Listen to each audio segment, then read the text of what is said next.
નમસ્કાર, આપ જોઈ રહ્યા છો સ્પાર્ક ટુડે ન્યૂઝ। આજે નાણામંત્રી નિર્મલા સીતારમણે લોકસભામાં નાણાકીય વર્ષ 2024-25નું વચગાળાનું બજેટ રજૂ કર્યું। વડોદરા ખાતે એફજીઆઈ ખાતે બજેટનું જીવંત પ્રસારણ નિહાળવાની વ્યવસ્થા કરવામાં આવી હતી, જેમાં સંસ્થાના પ્રમુખ, મંત્રી અને ઉદ્યોગપતિઓ ઉપસ્થિત રહ્યા હતા। વડોદરા ખાતે ફેડરેશન ઓફ ગુજરાત ઇન્ડસ્ટ્રીઝના હોલમાં નાણામંત્રી નિર્મલા સીતારમણ દ્વારા રજૂ કરાયેલ બજેટ નિહાળવા માટે વડોદરાના ઉદ્યોગપતિઓ અને ચાર્ટર્ડ એકાઉન્ટન્ટ ઉપસ્થિત રહ્યા હતા। તેમના મતે આ બજેટ ચૂંટણીલક્ષી ન હોય, કર દર વધારા વગરનું ગણાવ્યું હતું। આ બજેટ ભવિષ્ય માટે સર્વગ્રાહી વિકાસને ધ્યાનમાં રાખી દૂરંદેશી બજેટ છે। માળખાકીય સુવિધાઓમાં દર વર્ષની જેમ વધારો કરવામાં આવ્યો છે, જેમાં 1 કરોડ ઘરોમાં સોલાર રૂફટોપ લગાવવા માટે 40% સબસિડી આપવામાં આવી છે। તેમજ મેક ઇન ઇન્ડિયાને પ્રાધાન્ય આપવામાં આવ્યું છે।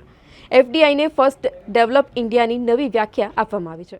આપણે અત્યાર સુધી એફડીઆઈને હંમેશા જાણતા આવ્યા છે કે ફોરેન ડાયરેક્ટ ઇન્વેસ્ટમેન્ટ, કે ભારતમાં આવતું વિદેશી રોકાણ, ફોરેન ડાયરેક્ટ ઇન્વેસ્ટમેન્ટથી જ આપણે ઘણું બધું ઇન્ફ્રાસ્ટ્રક્ચરમાં ઇન્વેસ્ટમેન્ટ આવે છે। આ પહેલી વાર એ લોકોએ એમને એ એફડીઆઈનું ટર્મને ડેવલપ ઇન્ડિયા, ફર્સ્ટ ભારત, પહેલાં ભારતને ડેવલપ કરો પછી બાકી બધી વાત। તો એફડીઆઈ ફોરેન ડાયરેક્ટ ઇન્વેસ્ટમેન્ટથી ફર્સ્ટ ડેવલપ ઇન્ડિયા, આ એક ખૂબ નોંધપાત્ર શબ્દ નાણામંત્રીએ જણાવેલો છે। મારી દૃષ્ટિએ આ ખૂબ આકર્ષક કહી શકાય એવા બધી એનાઉન્સમેન્ટ છે। Thank you very much. આનાથી શું ફરક પડશે? આ તમે એફડીઆઈનું નવું ફરક કંઈ પડવાનો નથી। ફરકમાં એવું છે કે આ બધા ઓવરઓલ જે ઇન્ડિયાના ઇકોનોમીએ ડેવલપ થાય એવા ઇન્ક્લુઝિવ ગ્રોથને સપોર્ટ કરવા જે એનાઉન્સમેન્ટ છે, અને ઇન્ફ્રાસ્ટ્રક્ચર, આજે આપણે વાત કરીએ, એમાં એક ધ્યાન દોરવું છે કે મોદી સાહેબે જ્યારે પહેલું વર્ષ હતું ત્યારે એમણે જાહેરાત કરી કે 2030 સુધી 142 લાખ કરોડનું અમે બજેટમાં એલોકેશન કરશું ઇન્ફ્રાસ્ટ્રક્ચર ડેવલપમેન્ટ માટે। અને છેલ્લા કેટલા વર્ષોથી એ લોકો 8 લાખ, 10 લાખ, 11 લાખ કરોડ જાહેરાત કરતા, આ વર્ષે બી 11,11,000 કરોડની જાહેરાત ઇન્ફ્રાસ્ટ્રક્ચર કેપેક્સ સ્પેન્ડિંગમાં કરવામાં આવી છે। આ બધું ઇન્વેસ્ટમેન્ટ જે આવવાનું છે, જે ઇકોનોમીનો વેગ વધવાનો છે, એના કારણે ફોરેન ડાયરેક્ટ ઇન્વેસ્ટમેન્ટ, વિદેશી રોકાણ ઇન્ડિયામાં પુષ્કળપણે વધવાનું છે। એટલે ઇન્ડિયા એક ફોરેન ઇન્વેસ્ટર્સના માટે ખૂબ આકર્ષક ડેસ્ટિનેશન બની રહ્યું છે અને બનવાનું છે in the time to come. એટલે એ ભલે ફોરેન ડાયરેક્ટ ઇન્વેસ્ટમેન્ટને ફર્સ્ટ ડેવલપ ઇન્ડિયા જે જાહેરાત કર્યું છે, કારણ કે મેક ઇન ઇન્ડિયાને સપોર્ટ કરવા માટે લાગતું આ સૂત્ર છે, તે ખૂબ નોંધપાત્ર અને પ્રશંસનીય છે। 2025નું હમણાં ફાઇનાન્સ મિનિસ્ટરે ઇન્ટરિમ બજેટ પ્રેઝન્ટ કર્યું છે। ઇન્ટરિમ બજેટ હતું એટલે વધારે એક્સપેક્ટેશન્સ આપણા હતા નહીં, પણ each budget is equally important. અને જેમ આપણે જાણીએ છીએ કે આપણો દેશ આવતા 2-3 વર્ષમાં વર્લ્ડની 3rd લાર્જેસ્ટ ઇકોનોમી બનવાની તરફ જઈ રહ્યું છે, એટલે દર budget helps in achieving that goal.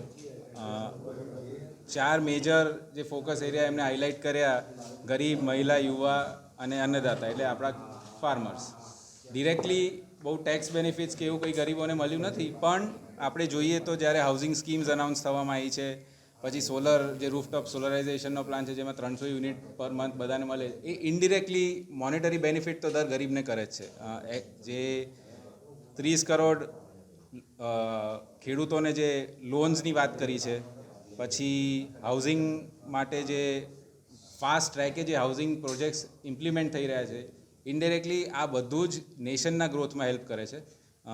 From a industry point of view વધારે કંઈ થયું નથી, પણ જે પોર્ટ કનેક્ટિવિટીની વાત કરી, એ in the long run as industry we do face કે જે રોડ ટ્રાન્સપોર્ટેશનના જે ચેલેન્જીસ હોય છે, જો રેલવેથી પોર્ટ કનેક્ટિવિટી થઈ જાય તો it will help in that.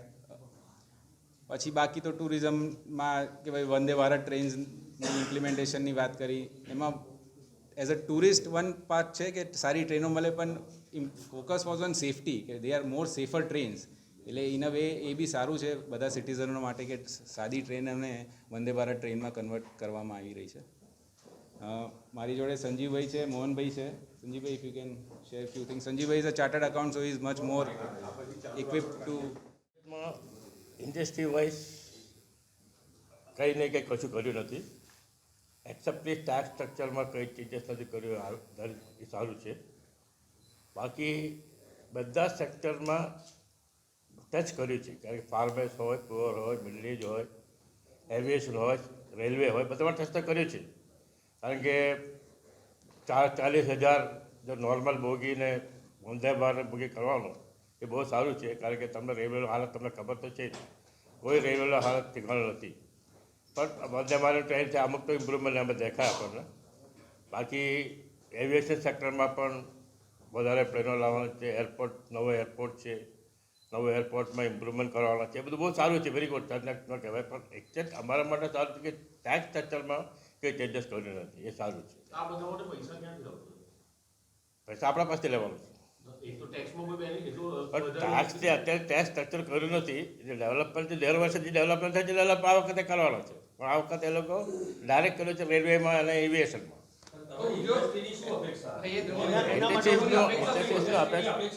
ઇન્ડસ્ટ્રીઝનું નવો ડેવલપમેન્ટ સ્ટાર્ટઅપ કરે છે. સ્ટાર્ટઅપમાં એ લોકોએ કંઈ સબસિડી કે કશું આપ્યું નથી. સ્ટાર્ટઅપમાં સબસિડી આપવું જોઈએ, ટેક્સ હોલિડે આપવી જોઈએ, કશું અમે એનાઉન્સમેન્ટ કર્યું નથી. આપણે એક્સપેક્ટ એવું છે કે જુલાઈમાં જે ફૂલ બજેટ આવશે એમાં something can come.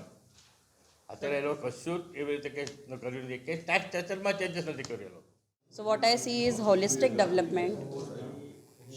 When we talk about holistic development, तो इंडिया को ओवरऑल विकसित भारत का नाम दिया है, जो 2047 तक we expect कि definitely we are moving towards that. Also being a women empowerment का एक बहुत अच्छा उन्होंने they are using lot of schemes for ASHA workers, for livelihood, for other women-centric schemes that they are working on. Tax benefit के लिए definitely I was hopeful कुछ आएगा, लेकिन I am expecting again in the month of May or June कि we will receive something. Apart from that, holistic development is something that I look for, और जो economic development की तरफ है, जो sustainable India की तरफ है, so that ways we all are hopeful and we look forward to seeing a full term budget in the month of June, July.